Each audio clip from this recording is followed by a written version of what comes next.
अच्युतपुर सरकारी विद्यालय रे मध्याह्न भोजन योजना आसुथिबा चाउल डाली तेल लुण और हलदी आदि सामग्री चोरी होतिबा अभियोग को नहीं स्थानीय अंचल में चांचल्य सृष्टि होइछि।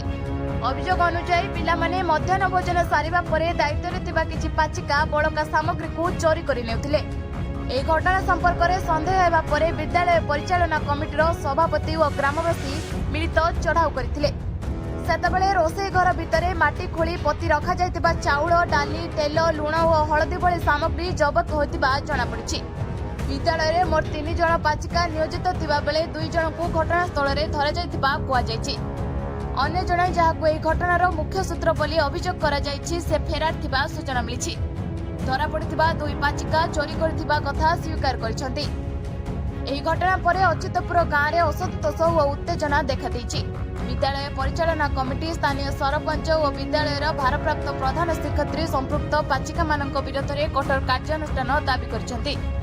घटनार तदंत परे प्रकृत सत्य सामना को आसिबो बोली स्थानीय लोक आशा प्रकाश करिसंती। नमस्कार, मु अच्युतपुर सरपंच।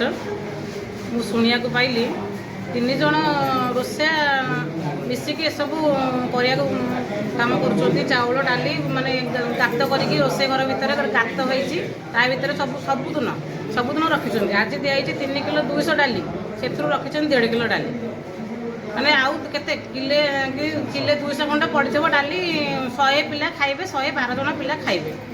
पूरा डाली देखो पूरा पानिया पानिया डाली होती। डाली किसी डाली अंश ना खाली पानी हलदी लुण सब भी माने थुआई नहीं जाऊँ माने 20 वर्ष 25 वर्ष है गोटे रोषिया अच्छा गोटे रोषिया थे ना 2 जण अच्छा आउ गोटे रोषिया सी पूरा 25 वर्ष मुझे जानी आज माने ये टिकट कर कौन तेल नहीं जाऊँ कौन हाँ से तो आम गरीब लोक देखिए रखीलु हाँ से छाड़ कि माने ये नुह से एमती सबुदिन 2 किलो 4 किलो 5 किलो लेखा चाउल जाऊँगी 2 किलो 1.5 किलो 2 किलो डाली जाऊँ आम जानूँ।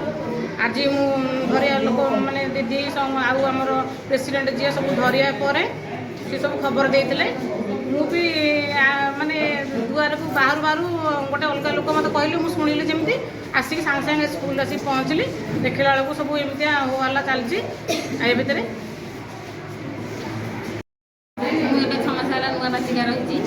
आगुरी एमती भी करती मत भी से जनई किए करती रोषे आम पाचिका जनई आगुरी जनई आमर प्रेसिडेंट भाई की मुझे तेल चोरी हबार कथा मुझे सब जनई प्रेसिडेंट भाई की एक कथा जनईनी माने जेहेतु आमर से रोषे मुझे ना कहीपर कि कहीपरि मुझे बाध्य कौन कथा कहीपर आप सामिल होती सांगसाथी कहीपर केते भाग पड़े आज्ञा केते भाग पड़े आपनकर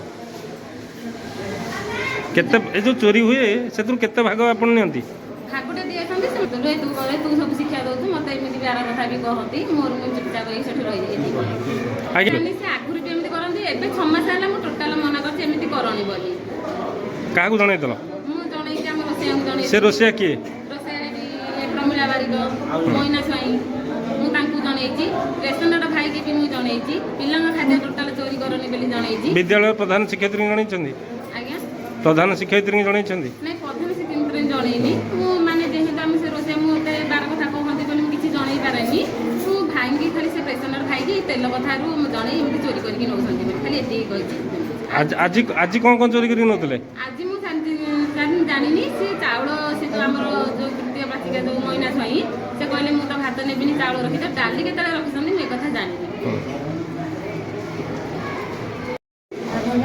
आपन ना कौन ये केतणी के आज किन धरा पड़े आज केम धरा पड़े आज कौन नौले ए आपण आज कौन नौले पिला खाद्य आगुड़ा सब कौटू केमती कौन आज दिन टा नौले माने आज दिन टा चोरी कर नौले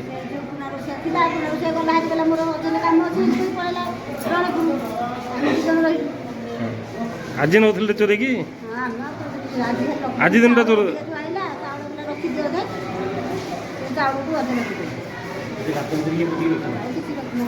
माटी ମାନେ ମାଟି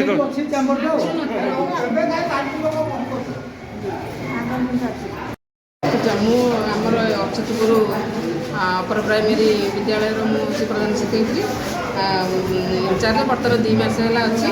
ଏଇ ଯେଉଁ ଆମର ପାଚିକା ମାନେ ଆଜି ହେଉଛି ଆମର ଗୁରୁବାର ଆମର ଥିଲା ମେନୁ ହେଉଛି ଡାଲମାରେ ଆମେ ଦେଇଥିଲୁ 100 ପିଲାଙ୍କର ରୋଷେଇ 3 କିଲୋ ଡାଲି ଆଉ 15 କିଲୋ ଚାଉଳ ଦିଆହେଇଥିଲା। 15 କିଲୋ ଚାଉଳରୁ ସେମାନେ ଚାଉଳ ଏତକ ରଖିଛନ୍ତି, ଡାଲି 1.5 କିଲୋ ପାଖାପାଖି ରଖିଛନ୍ତି, ପରିବା ମଧ୍ୟ 12 କିଲୋ ଦେଇଥିଲୁ। ଏବେ ଡାଲମା ବି ଏଠି ରଖାହେଇଛି। ରୋଷେଇ ମାନେ ରଖିଥିଲେ, ଲୁଚେଇକି ରଖିଥିଲେ। ସେ ଯେଉଁ ରୋଷେଇ ରୁମ୍ରେ ଗୋଟେ ବାଲି ଜାଗାରେ ଖୋଳିକି ତାକୁ ଘୋଡ଼େଇକି ରଖିଥିଲେ। ଆମର ଏସ୍ଏମ୍ସି ଚେୟାରମ୍ୟାନ୍ କୌଣସି ସୂତ୍ରରୁ ଖବର ପାଇକି ସେ ଆସିକି ତାକୁ ବାହାର କରିଥିଲେ ବା ଆମେ ମଧ୍ୟ ଉପସ୍ଥିତ ଥିଲୁ। ତାପରେ ମୁଁ ପିଟିଏ ଡାକିଥିଲି। ଗାଁ ଲୋକଙ୍କ ଉପସ୍ଥିତିରେ ସେ କହୁଛନ୍ତି ଆମେ ରୋଷେଇମାନଙ୍କୁ ଆଉ ରଖିବୁ ନାହିଁ, ବହିଷ୍କାର କରିବା ପାଇଁ ଅଭିଭାବକଙ୍କର ମତାମତ। ମୋର ମଧ୍ୟ ସେଇ ଯେହେତୁ ଏମିତି ପିଲାଙ୍କ ସହିତ ଗୋଟେ ଅନିୟମିତତା ହେଉଛି, ମୁଁ ଗାଁ ଲୋକ ଏବଂ ସରପଞ୍ଚ ମହୋଦୟ ମଧ୍ୟ ଅଛନ୍ତି, ସେ ଯାହା ନିଷ୍ପତ୍ତି ନେବେ ଆମେ ସେଇଥିରେ କାର୍ଯ୍ୟ କରିବୁ। କହିବେ ନା ଆଜ୍ଞା, ମୁଁ ସରକାରୀ ଉଚ୍ଚ ପ୍ରାଥମିକ ବିଦ୍ୟାଳୟ ଅଚ୍ୟୁତପୁର କମିଟିର ଚେୟାରପର୍ସନ। ଏ ଅଭିଯୋଗ ମୋ ପାଖକୁ ବହୁତ ଦିନ ହେଲା ଆସୁଥିଲା। ଉପରମଲ୍ଲୀ ବିଓ ସିଆର୍ସି ଏବଂ ପବ୍ଲିକ୍ ମଧ୍ୟ ଅଭିଯୋଗ କରୁଥିଲେ ଯେ ଶିକ୍ଷକମାନେ ଖାଇଯାଉଛନ୍ତି, କମିଟି କିଛି ଖାଇଯାଉଛି। ତେଣୁ ଏହାକୁ ରେଡ୍ ହ୍ୟାଣ୍ଡରେ ଧରିବା ପାଇଁ ମୋତେ ଯାହାହେଲେ 20ରୁ 25 ଦିନ ଲାଗିଛି। କିନ୍ତୁ ମୁଁ ଖବର ପାଏ, ସେ ଭିତରକୁ ଗଲା ପରେ ମୁଁ କେଉଁଠି ସେ ଜିନିଷ ଥୁଅନ୍ତି ମୁଁ ଜାଣିପାରେନି। କିନ୍ତୁ କାଲି ସନ୍ଧ୍ୟାବେଳେ କୌଣସି ଖବର ସୂତ୍ର ପାଇଲି ଯେ ସେ ଗୋଟେ ଜାଗାରେ ଗାତ ଖୋଳିକି ରଖିଛନ୍ତି। ତେଣୁ ଆଜି ମୁଁ 11ଟାରୁ ଆସିକି ଏଠୁ ଜଗିକି ତାଙ୍କୁ ବସିଛି, ଯେହେତୁ ବାହାରକୁ ସେ ନ ଯାଇପାରନ୍ତୁ କିମ୍ବା ସେ ଜିନିଷ ଏଠାରୁ ନେଇକି ନ ଯାଇପାରନ୍ତୁ। ତାପରେ ମୁଁ 12:30ରେ ତାକୁ ରେଡ୍ ହ୍ୟାଣ୍ଡ କମିଟି ଗାଇଡ଼ଲାଇନ୍ ଯାହା ଅଛି, କମିଟି ସେମାନଙ୍କୁ ଚାହିଁଲେ ବହିଷ୍କାର କରିପାରିବେ, ଆଉ କିଛି ଗାଇଡ଼ଲାଇନ୍ ନାହିଁ। ହଁ, ସିଆର୍ସିଙ୍କୁ ଆମେ ଜଣେଇଛୁ। ଖୋର୍ଦ୍ଧାରୁ ଚନ୍ଦନ ମହାରଣାଙ୍କ ରିପୋର୍ଟ, ଓଡ଼ିଶା ଟୁଡେ।